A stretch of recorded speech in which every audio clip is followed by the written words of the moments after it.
So, good afternoon everyone. My name is Ellen Howley, and today I'm presenting my research on Irish and Caribbean poetry. So you may be thinking, why would anyone want to do a PhD in poetry, right? Aside from my own love of the written language, I'm often reminded of that maxim of the great contemporary philosopher Bart Simpson. The poetry isn't going to appreciate itself. So with that in mind, I'd like to invite you along on a whistle-stop appreciation of these two traditions. People usually ask me why I'm comparing Ireland and the Caribbean. And it's my argument that they can be fruitfully compared from a post-colonial perspective. So that's to say, Ireland, the Republic of Ireland, and much of the English-speaking Caribbean are former colonies of the British Empire that gained independence in the 20th century. From the 1970s onwards, there was growing academic interest into these colonies, and in particular, their cultural output.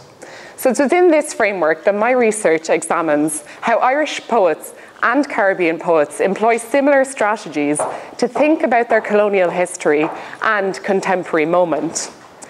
So, does the poetry of Ireland and the Caribbean have anything in common? We might begin by saying that it tends to be quite good. Here we have the St. Lucian poet Derek Walcott winning the Nobel Prize in 1992, and our own Seamus Heaney winning the same prize just 3 years later. And incidentally, these two men were great friends. But aside from being just skillfully written, these two traditions share many analogous concerns, and I'm going to outline just two here today. So firstly, there's a deep concern with the language used and the importance of naming things. Although the poets that I'm studying mainly write in the English language, they understand the need to challenge this inherited language. So for Irish poets, this often involves the negotiation of the native Irish language, as in this Eileen Ní Cuileanán poem, where she tries to find a word that is as close as the word's close to its meaning in a Scots courtyard.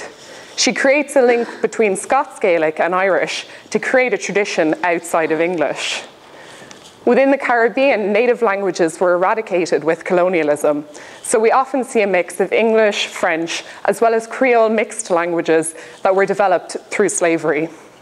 In this Derek Walcott poem, he names the fruits of his local market to create a distinct Caribbean language.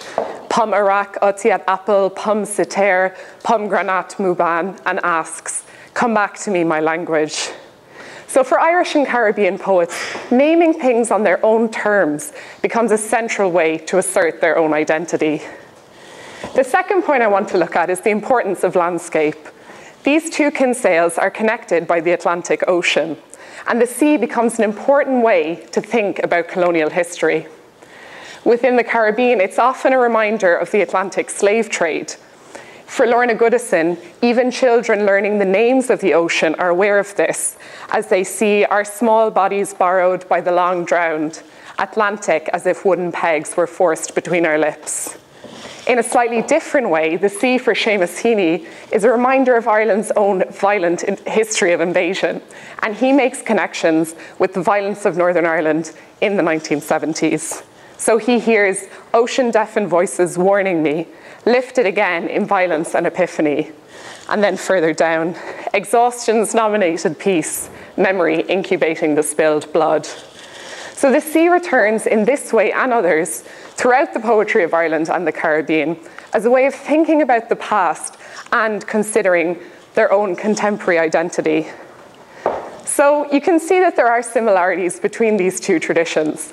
But having said all of that, aside from being interesting, why is it important? Well, there hasn't been much work done on these two traditions together. And that's because the study of literature tends to be along national lines, Irish poetry, English poetry, and so on. But there is a need to challenge this. Without denying that each place has its own specific cultures, it's important to create dialogue between the literature of different places. Not only does this provide new perspectives, but given the current state of the world, it's critical to keep these chains of dialogue open in all our approaches to life. So, with that and a few references, it's just left for me to say thank you, and I hope you've enjoyed this brief appreciation.